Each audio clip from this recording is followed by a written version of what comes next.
मला रेडी झालं की सांगा मला सुरुवात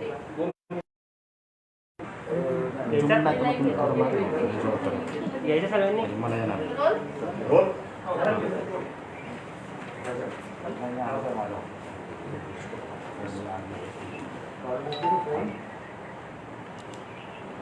WHO ने वारंवार वॉर्निंग दिली होती की सेकंड वेव्ह येणार आहे. त्याचा सगळा अभ्यास करून महाराष्ट्र शासनाचं हेल्थ डिपार्टमेंट जे आहे त्यांनी शासनाला विचारलं न विचारलं याचा अजून खुलासा होत नाहीये. पण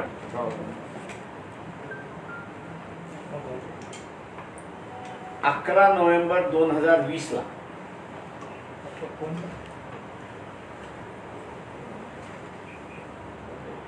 हेल्थ डिपार्टमेंटच्या वतीने महाराष्ट्र शासन आणि जिल्हा स्तरावरती सेकंड वेव्ह येणार आहे आणि मोरलेस त्यांनी असणारा त्याचा अंदाजही दिला होता की कडक उन्हाळा सुरुवात झाला म्हणजे एप्रिल आणि मे अशा स्वरूपामध्ये येण्याची ऑल पॉसिबिलिटी आहे. ती वेव्ह आलेली आपल्याला आता असताना या ठिकाणी दिसते. त्यांनी त्याच्यामध्ये अजूनही एक सूचना केली होती जे काही इन्फ्रास्ट्रक्चर उभं राहिलेलं आहे हे उभं राहिलेलं इन्फ्रास्ट्रक्चर डिसमॅन्टल करू नये, त्याला डिस्कार्ड करू नये.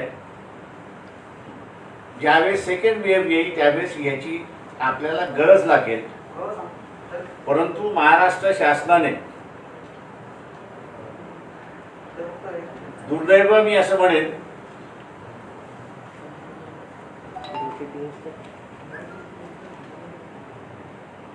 की या एक्सपर्ट टीमचा ऍडवाइस मानला नाही आणि स्वतःच एक्सपर्ट आहोत अशा रीतीने बिहेव करायला लागले आणि जे काही कोविड साठी इन्फ्रास्ट्रक्चर उभं केलं होतं मग ते मॅनपॉवरच्या दृष्टिकोनातून असेल किंवा बेडच्या दृष्टिकोनातून असेल ते सगळं त्यांनी असणारं इन्फ्रास्ट्रक्चर मोडलं किंवा नातेवाईकांना कॉन्ट्रॅक्टवरती त्या ठिकाणी देण्यात आलेलं आहे. या एकमेव कारणासाठी जो काही सर्ज आपल्याला दिसतोय या सर्ज झालेल्या याच्यामध्ये कॉट्स कमी पडतात आहेत, ऑक्सिजन सुद्धा कमी पडते अशी असणारी परिस्थिती आहे. पारस मधलं जे पॉवर हाऊस आहे म्हणजे इलेक्ट्रिसिटी कोल वरती जनरेट करणारा असणारं जे प्लांट आहे यांनी आपला एक रिपोर्ट महाराष्ट्र शासनाला सादर केला की जेवढं कोल बेस्ड इलेक्ट्रिसिटी जनरेशनचे प्लांट्स आहेत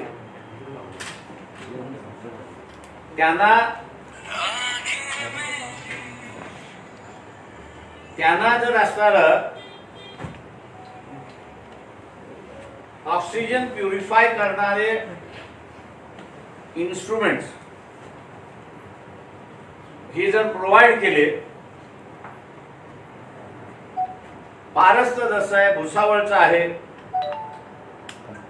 त्याच्याच बरोबर त्याच्यानंतर मग असणारा खापरखेर्डा मधला आहे, नाशिक मधला आहे, परळी मधला आहे. हे मिनिमम 500 जम्बो सिलेंडर सप्लाय करू शकतात. दुर्दैव आहे की अजित पवार यांनी असताना काल महाराष्ट्र शासन रेमडेसिवीर इम्पोर्ट करणार म्हणून सांगितलं. मी दुर्दैव याच्यासाठी म्हणतोय की महाराष्ट्र शासनाला इम्पोर्ट एक्सपोर्ट करण्याचा अधिकारच नाही. त्याच्यामुळे त्यांनी कुठल्या जोरावरती म्हटले याचा अजून खुलासा आलेला नाही. महाराष्ट्र शासनाने टेंडर जरी फ्लोट केले तरी ते पेमेंट करण्यासाठी डॉलर तुमच्याकडे कुठे आहे किंवा फॉरेन एक्सचेंज कुठे आहे, महाराष्ट्र शासनाला फक्त इंडियन करन्सीमध्ये डील करता येतं, त्याच्या व्यतिरिक्त कुठल्याही करन्सीमध्ये डील करण्याचा अधिकार नाही. व्हर्च्युअली असं दिसतंय की अजित पवार असणारा डिफॅक्टो मुख्यमंत्री आहे आणि म्हणून मला त्यांचं असणारं आवाहन करायचं आहे की WHO रिपोर्ट प्रमाणे असणारा अधिक एक वेव येण्याची ऑल पॉसिबिलिटी आहे आणि अशा ह्याच्यामध्ये आपण असणारा फक्त जे काही SOPs काढलेले आहेत हे सगळे SOPs क्युअर्ड SOP म्हणून असं त्याला मी संबोधतो, म्हणजे त्याला क्युअर करणं या संदर्भातलं असणारं आहे. परंतु प्रिव्हेंटिव्ह या स्वरूपामधलं जे असलं पाहिजे ते प्रिव्हेंटिव्ह या ठिकाणी दिसत नाही. यावेळेस आपण बघत असाल की मुसलमानांमधलं असणारं संख्या बऱ्यापैकी कमी आहे आणि त्याचं एकमेव कारण की उनानी जी मेडिसिन आहे आणि ती मुस्लिम समाजामध्ये मोठ्या प्रमाणात चालते, त्या डॉक्टरनी असणारं प्रिव्हेंटिव्ह केअर काय काय घ्यावे याचं असणारं त्यांनी मुस्लिम समाजामध्ये प्रचार केला असल्यामुळे आपल्याला ती संख्या थोडीशी आटोक्यात दिसते अशी परिस्थिती आहे. इथे नॅचरोपॅथी आहे, आयुर्वेदिक आहे, उनानी आहे. मी असणारा महाराष्ट्र शासनाला विनंती करतोय, या सगळ्या ज्या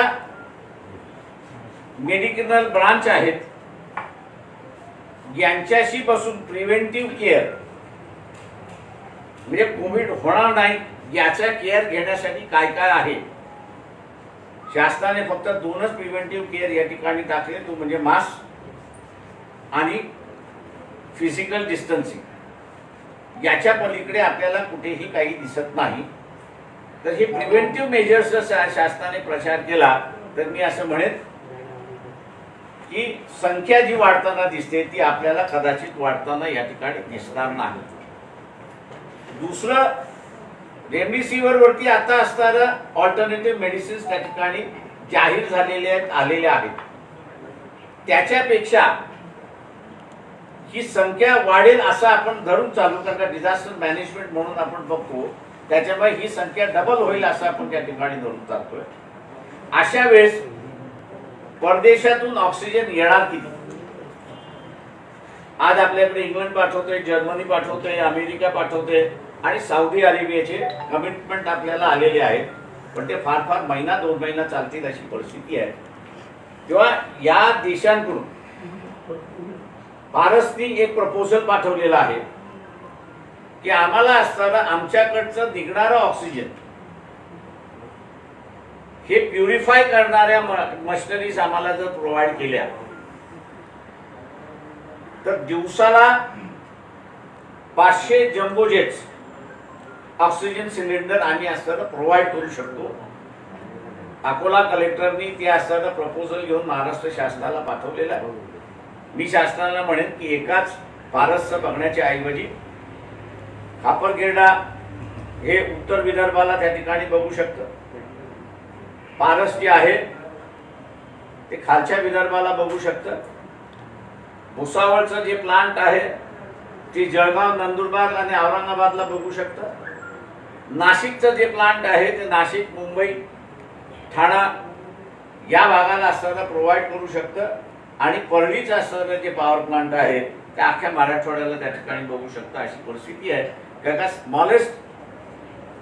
स्मॉलेस्ट ज्याला असणारं म्हणतो की इलेक्ट्रिसिटी जनरेशन ही पारसमध्येच त्या ठिकाणी होते आणि उरलेल्या ठिकाणी जे आहे ते कमीत कमी 2000-2500 मेगावॉट वीज तयार होते अशी असणारी परिस्थिती आहे. त्याच्यावरती याच्यावरती शासनाने विचार करावा असं माझं आव्हान आहे. दुसरं सगळ्यात महत्वाचं की इथे जी काही वॅक्सिनेशन दिल्या जाते ते वॅक्सिनेशनचे रेट मी आपल्याला असणारं सांगतो. कोविडशिल्ड वॅक्सिनेशन रेट जगभर जे आहे, सौदी अरेबिया हे डॉलरमध्ये आहे, $5.25 आहे. साऊथ आफ्रिकेमध्ये तेवढ्याच ह्याला आहेत. USA मध्ये $4 आहेत, बांगलादेशमध्ये $4 आहेत, ब्राझीलमध्ये $3.15 आहे, UK मध्ये $3 आहे आणि युरोपियन युनियन मध्ये 2.15 3.50 अशा रेंज मध्ये आहेत. हे सगळे भारतातून गेलेले असणारे वॅक्सिन्स आहेत. पण भारतामध्ये रेट काय आहे त्या वॅक्सिनचा? तर भारतामध्ये हा रेट $8 आपल्याला या ठिकाणी दिसतो. म्हणजे जिथे वॅक्सिन मॅन्युफॅक्चर केल्या जाते त्या देशामधल्या राहणाऱ्या लोकांना $8 ती वॅक्सिनेशन विकत घ्यावी लागते किंवा सरकारला विकत घ्यावी लागते. पण तीच वॅक्सिन ज्यावेळेस परदेशाला जाते त्यावेळेस ती $2.5 ते मॅक्सिमम असणारा $5.25 पर्यंत त्या ठिकाणी जाते. ही असणारी भारतीय जनतेची असणारी लूट आहे असं मी त्या ठिकाणी मानतोय. शासनाने याच्याबद्दल ताबडतोब निर्णय घ्यावा. केंद्र शासनाला असणारा आम्ही शासनाला आठवड्याभराचा असणारा वेळ देतोय. कोविड असेल हे लक्षात घेऊन शासनाला आम्ही वॉर्निंग देतोय की जिल्ह्यामध्ये आम्ही धरणं ह्या प्रश्नावर धरणं या रेटवरती धरल्याशिवाय राहणार नाही हे लक्षात घ्या. याच्याच बरोबर तिसरं आहे की शासनाने आतापासूनच तयारी केली पाहिजे की बेड्स मुबलक प्रमाणात तिथे असताना उपलब्ध होतील. हॉस्टेल्स आहेत त्यांचं एक्विजिशन करण्यात यावं. काही ठिकाणी प्रायव्हेट राहण्याच्या असणारे हॉस्टेल्स बांधलेले आहेत तेही त्यांनी असणाऱ्या ताब्यामध्ये त्या ठिकाणी घेण्यात यावं. आणि जिथे ह्या दोन्ही गोष्टी नसतील तिथे जे प्रायव्हेट हॉस्पिटल्स आहेत प्रायव्हेट हॉटेल्स आहेत आणि ज्यांचे रूम्स आहेत ते त्यांनी असणारा घेतले पाहिजेत असं मी त्या ठिकाणी आव्हान करतो. तिसरं जे होम क्वारंटाईनची जी सिस्टम आणलेली आहे काही प्रमाणात ही जी संख्या वाढलेली आहे त्याचं होम क्वारंटाईन सुद्धा कारण आहे असं मी त्या ठिकाणी मानतो. आपल्या इथे अजून इंग्लंड सारखी किंवा अमेरिकेसारखी सिस्टम आली नाही की प्रत्येकाला सेपरेट रूम. जेव्हा एकदा एकाला लागण झाली तर ती त्या कुटुंबामध्ये त्याला वेगळं काढलं नाही तर त्यालाही कोविड होतो असं आपण त्या ठिकाणी पाहतोय. आणि म्हणून पुन्हा होम क्वारंटाईनच्या ऐवजी त्याला असणारा पब्लिक प्लेसेसमध्ये म्हणजे पब्लिक प्लेसेस एक्वायर्ड करून त्याला क्वारंटाईन केलं तर मागच्यासारखा असणारा हा कोविडवरचा विजय आपल्याला त्या ठिकाणी मिळवता येईल. शेवटची गोष्ट या ठिकाणी की प्राईम मिनिस्टर फंड केअर यामध्ये आपण सगळ्यांनी डोनेट केलेला आहे. दुर्दैवाने ज्या पद्धतीने हायकोर्ट काम करतंय त्या पद्धतीने सुप्रीम कोर्ट काम करत नाहीये. या संदर्भातली एक याचिका सुप्रीम कोर्टमध्ये दाखल झाली होती की किती निधी जमा झालाय त्याचा असताना खुलासा व्हावा. परंतु दुर्दैवाने सुप्रीम कोर्टाने ती एंटरटेन केली नाही, खारिज करून टाकली. म्हणून किती पैसा आला किती आला नाही असं त्या ठिकाणी दिसतंय. माझ्या माहितीप्रमाणे मोर दॅन 1000 करोड त्या फंड मध्ये त्या ठिकाणी आलेत असं आम्ही त्या ठिकाणी मानतोय. कालच पंतप्रधानाने घोषणा केली की आम्ही त्याच्यामध्ये याच्यासाठी वापरणार आहोत. आणि कोण पाठ थोपटतंय तर बीजेपी वालेच आपल्या पंतप्रधानाची पाठ थोपटतायत अशी परिस्थिती आहे. नेसेसिटी काय आहे या सेकंड वेव्हच्या दरम्यान किंवा येणाऱ्या थर्ड वेव्हला धरून आपण असणारं चालू येणार नाही याची आपण असणारं पूर्णपणे खात्री येणार नाही याची पूर्ण खात्री करून घेतली पाहिजे. त्यासाठी आपल्याला उपाययोजना केली पाहिजे. तो निधी त्याच्यासाठी वापर केला पाहिजे. पण पंतप्रधानाकडून आज तो निधी वापरला जात नाही तर पंतप्रधानाची प्रायोरिटी काय होती तर बंगालमध्ये ममता बॅनर्जीला आणि टीएमसीला हरवणं ही त्यांची असणारी प्रायोरिटी होती. कुठल्याही पंतप्रधानाने राज्याच्या निवडणुकीमध्ये कधीही इंटरेस्ट घेतला नाही. 1 किंवा 2 ठिकाणी गेले, पण प्राईम मिनिस्टर नरेंद्र मोदी आणि अमित शहा होम मिनिस्टर दोघं मिळून 294 सभा या त्यांनी वेस्ट बेंगॉलमध्ये घेतल्यात अशी असणारी परिस्थिती आहे. कोविड ज्यावेळेस इथे वाढत होतं त्यावेळेस पंतप्रधान हा नीरो सारखा वागत होता. रोम जळतय आणि नीरो आपला व्हायलिन बसला होता. तशा रीतीने इथे माणसं मरतात आहेत आणि मोदी यांचं असणारं सगळं लक्ष वेस्ट बेंगॉलला टीएमसीला हरवणं होतं अशी परिस्थिती. एक गोष्ट चांगली आहे त्याच्यामध्ये की आम्ही अपेक्षा करतोय की टीएमसीने पुन्हा त्या ठिकाणी गव्हर्नमेंट फॉर्म करावं आणि पंतप्रधानांनी होम मिनिस्टर यांनी ज्या बैठकी घेतली सभा घेतलेली आहेत त्याला चोख उत्तर द्यावं असं आम्ही आव्हान त्या ठिकाणी करतो आहोत. एकंदरीत मी असं म्हणेन की राज्याचं सरकार आणि केंद्राचं सरकार हे दोघंही क्रिमिनल नेग्लिजन्स खाली येतात. ज्या दक्षता घेतल्या पाहिजे केंद्राने घेतल्या नाही, राज्याने घेतल्या नाही, म्हणून महाराष्ट्रामध्ये 4 माणसं कोविडमुळे रस्त्यावरती मिळाली अशी परिस्थिती आहे. शासनाला माझं आव्हान आहे की यापुढे अशी परिस्थिती येऊ नये. राज्यावरती आपण बसलेला आहात, अशी परिस्थिती येऊ नये यासाठी पक्षातले सल्लागार सोडा, जे खऱ्या अर्थाने डिझास्टर मॅनेजमेंट मध्ये एक्सपर्ट आहेत त्यांना घेऊन बसा. का ही चेन लॉकडाऊन करूनही मोडलेली नाही. लॉकडाऊनमुळे चेन मोडेल असं मला तरी वाटत नाहीये. चेन मोडायची असेल तर मी जर बाधित असेल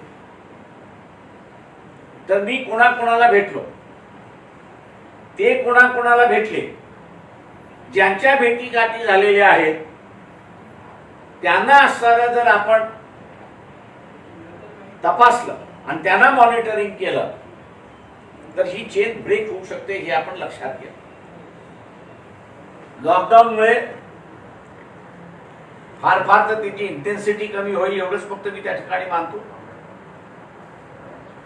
पण ती पूर्णपणे चेन ब्रेक करायची असेल तर ज्याला कोविड झालाय तो कोणाला भेटलाय आणि ते कोणाला भेटलेले आहेत अशा रीतीची असणारी एक सोशल टीम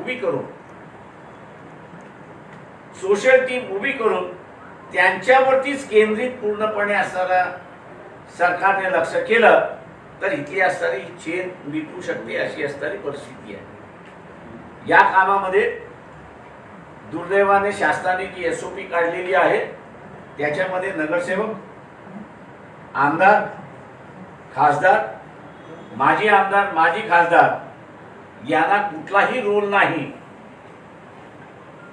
लॉकडाऊनच्या पिरियडमध्ये लॉकडाऊन त्यांनाही लागू झालेला आहे आणि म्हणून डॉक्टर आणि अधिकारी, डॉक्टर आणि सामान्य माणूस याच्यामधला जो दुवा आहे तोच दुवा शासनाने या ठिकाणी मोडलेला आहे. आणि म्हणूनच आपण बघत असाल की अनेक ठिकाणी कोविड सेंटरच्या ठिकाणी डॉक्टर्स कामकाज करायला तयार नाहीत अशी असणारी परिस्थिती आहे. शेवटचा मुद्दा या ठिकाणी मांडेल. जिल्हा परिषदेमध्ये यंत्रणा आहे, सगळ्या जिल्ह्यांमध्ये आहे याची मला जाणीव आहे. अकोल्यामध्ये आम्ही असताना सुरुवात केलं, कोविड सेंटर 50 बेडचं आम्ही सुरुवात केलेलं आहे. शासनावरती आम्ही अजिबात अवलंबून नाही. जिल्हा परिषदेने स्वतःने त्या ठिकाणी सुरुवात केलेला आहे. ऑक्सिजनही मिळतोय आणि सेवाभावी करण्यासाठी डॉक्टर्सही मिळतात.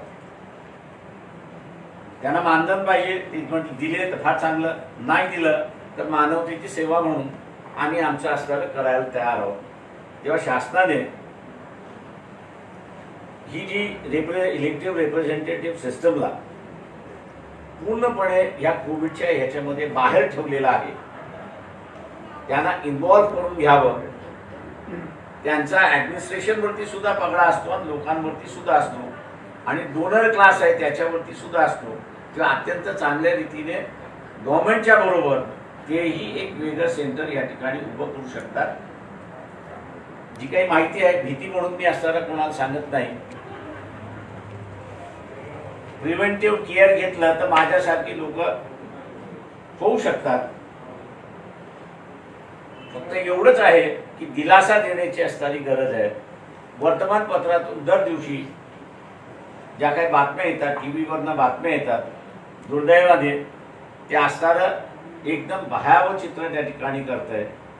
तेव्हा शासनाने हे जे महिन्याभराचा फिगर एक दिवशी तो दाखवला जातो. आज पुणे जिल्ह्यामध्ये 60,000 पेशंट सापडले. आता एका दिवसामध्ये 60,000 पेशंट असं धरलं, मी 30 दिवसामध्ये काउंट करत होतो, तर रफली 18 लाख पेशंट इफेक्टिव्ह झाले असं मी त्या ठिकाणी मानतो. पुणे जिल्ह्याची पॉप्युलेशन ही असणारी 80 लाखाच्या आसपास आहे. म्हणजे अर्धी पॉप्युलेशन कोविडने आजारी आहे असंच आपण जे चित्र उभं करतोय. त्याच्यापेक्षा दुर्दैवाने मी शासनाला म्हणणार आहे की प्रत्येक जिल्ह्याची दर दिवसाची पेशंटची जी लिस्ट आहे त्याची एक वेगळी, त्याच्यामध्ये जुने ॲड करू नका अशी असणारी परिस्थिती आहे. त्या का कुठल्याही जिल्ह्यामध्ये आजच्या क्षणाला आपण असताना गेलो तर 20,000पासून ते असणारं 80,000पर्यंत इफेक्टिव्ह पेशंट 14 दिवसाच्या कालावधीमध्ये आहे. शासनाने ठरवलं तर या सगळ्या पेशंटना आणि येणाऱ्या नव्या पेशंटला सोय त्या ठिकाणी करून देऊ शकतात. फक्त एवढंच आहे की अधिकाऱ्याला मोकळा हात द्यावा अशीच माझी त्यांना विनंती. आपण विचारा. तुम्ही अजित पवारांना डिफॅक्ट मंत्री म्हटलंय, अजित पवारांना डिफॅक्ट मंत्री असं म्हटलंय.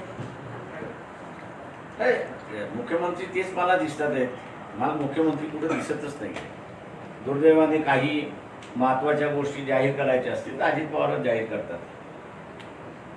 अर्थमंत्री सीतारामन यांचे पती वर्कला प्रभाकर यांनी आज म्हटले की मोदी सरकार खरे रुग्णांचे आकडे लपवतोय आणि हेडलाईन मॅनेजमेंटमध्येच ते व्यस्त आहे ना. खरं माझं म्हणणं असं आहे, बेसिकली आज जर अनेक पेशंट्स असे आहेत, अनेक व्यक्ती असे आहेत की ज्यांना कोविड होऊन गेला, कळलाही नाही. मला आता फक्त जे माझ्या दृष्टिकोनातून जो पेशंट वाढतोय त्याची तुम्ही अगोदरपासून सुरुवात करा. आता पुणे जिल्ह्यामध्ये आपण बघितलं तर 20,000 पेशंट दर दिवशी निघतात. 14 दिवसाचं आपण असं क्वारंटाईन करण्याचं आपण ठरवलं. त्याचं तर 20,000ला किती आपल्याला लागतात मल्टिप्लाय करायला पाहिजे. This is the first stage. Second स्टेजमधनं त्याच्यामध्ये कमी होतो, थर्ड स्टेजमधनं कमी होतो, फोर्थ स्टेजमधनं कमी होतो आणि सायमल्टेनियसली मी जसं म्हणालोय की तुम्ही असणारा मी हे एक्सपेरिमेंट करून बसतोय आणि म्हणून बोलतोय. आज अकोल्यामधले असणारा आकडेवारी आपल्याला कमी दिसते.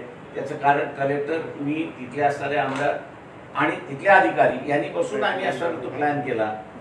एक सोशल टीम उभी केली की जी जाऊन मला झालंय, माझे नातेवाईक कोण आहेत, माझी मित्रमंडळी कोण आहेत, मी कोणाला भेटलोय त्याची एक यादी करून आम्ही असणारा सिटी कमिशनरला देतो. तो जाऊन सगळ्यांना चेक करतो आणि तो मॉनिटर करतो. त्याच्यामुळे संख्या कमी आहे. ही सिस्टम सगळ्या जिल्ह्यामध्ये होऊ शकते. सर, जर्मनी, स्पेन, युरोप आणि अमेरिकेचे डॉक्टर सांगत आहेत की कोविड-19 ही नियोजित साथ आहे, ते गुन्हेगारी स्वरूपाचे कारस्थान आहे असं म्हटलं जातं. आपल्याकडे आता मी पोलीस खात्यात नाही काम करत, त्याच्यामुळे मला काय सांगता येणार. प्रिव्हेंटिव्ह केअर संदर्भात आणखी शासनाने जनजागृती केली पाहिजे. त्या संदर्भात आणखी तुमच्याकडे काय? आयुर्वेदिकवाल्यांशी बोललो तर ते म्हटले बॉडी इम्युन सिस्टम तुम्ही वाढवली पाहिजे. बॉडी इम्युन सिस्टम वाढवायची असेल तर त्यांना असं होतं गोळ्या वेळ्या आहेत का काय, ते म्हटले काही नाही, घरगुती औषध.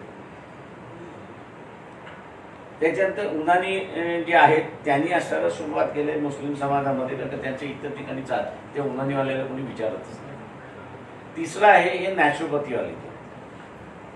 या नॅचरोपॅथीवाल्यांचं सुद्धा म्हणणं तीच आलंय की बॉडी सिस्टम तुम्ही असं इन्हान्स केली स्वतःची आणि ते करणं पॉसिबल आहे. याचा असणारा प्रचार अजून आपल्याकडे त्याचा एसओपी अजून झालेला नाही. प्रिव्हेंटिव्ह एसओपी आपल्याकडे काहीच नाही किंवा प्रिव्हेंटिव्हच्या दृष्टिकोनातून या डिझास्टर मॅनेजमेंटची जी कमिटी आहे त्यांनी सुद्धा काही बैठका घेतल्यात का असंही कुठे दिसत नाही.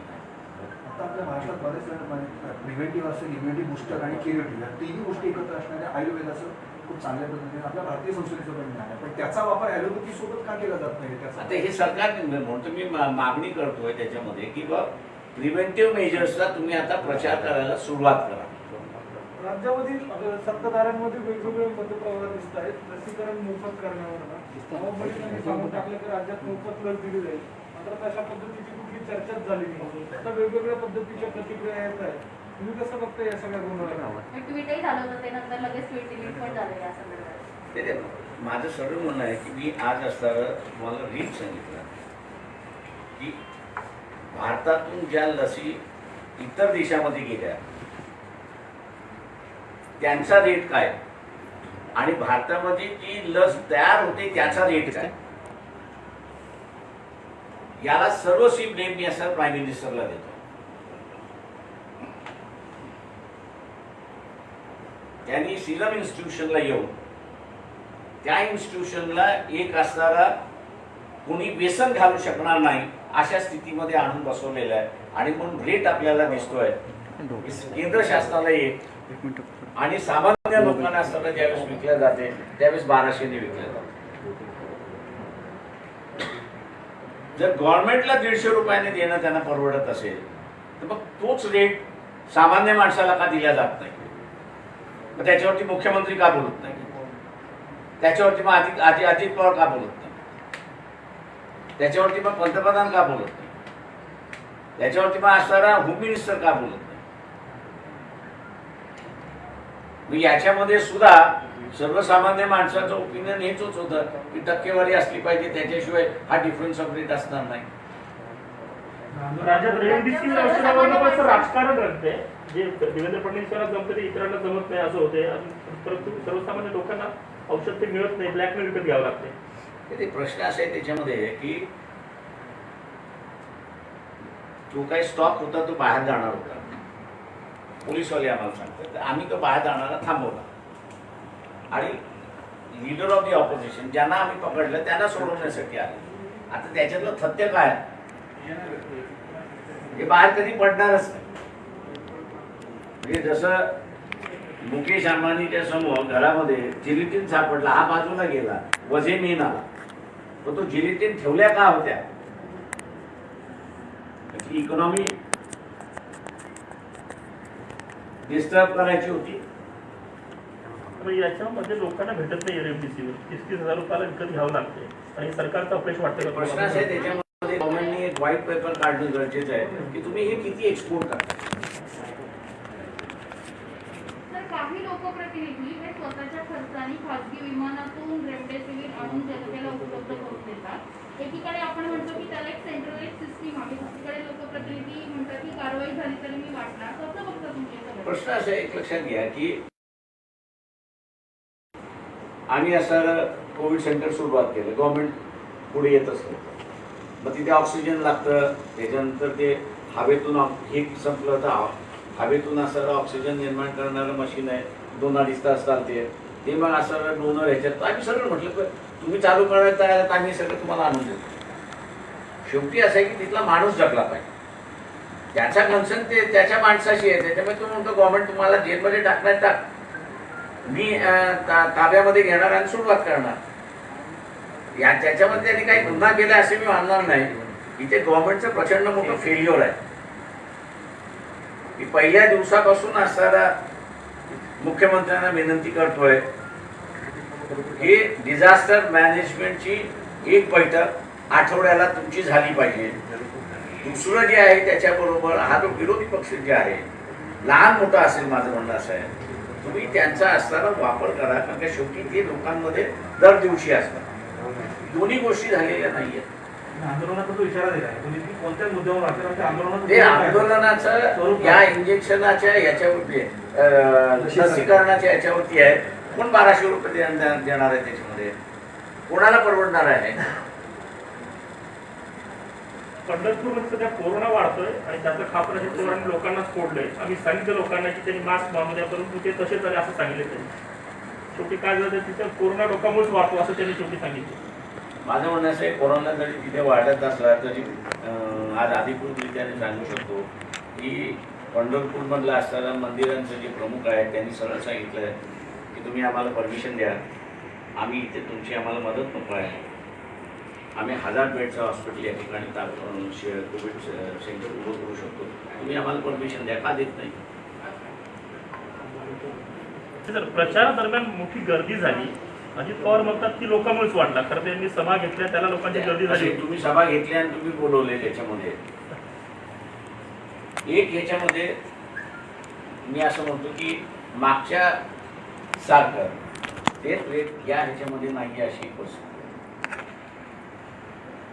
त्याच्यामुळे तुम्हाला त्याला मेडिसिन ऑक्सिजन हे पुरवणं आणि आयसोलेट करणं हे त्याचं गरजेचं आहे असं मी त्या ठिकाणी मानतो.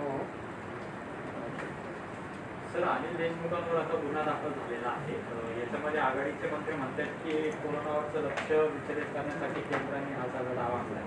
तुम्हाला काय वाटतं नेमकं याच्यामध्ये? आणि मी असं म्हणेन की जे काही फायनान्शियल करप्शन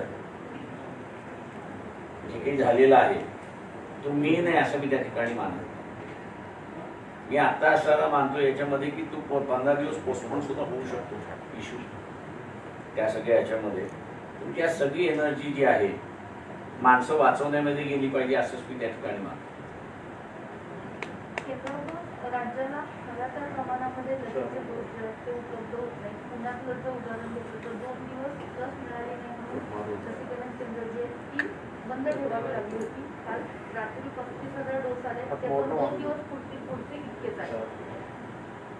35,000 जे डोस आहेत लाईन लागते 1.5 लाखाची.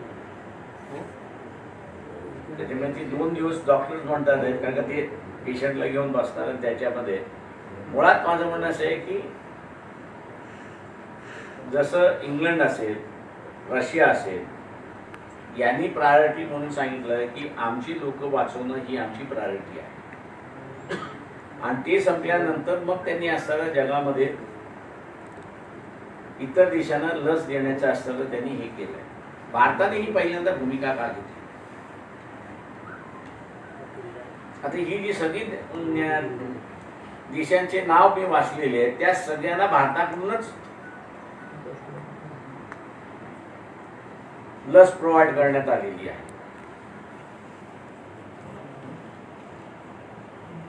तेव्हा तुम्ही मिळाव का झालात ह्याचं पहिल्यांदा उत्तर द्या.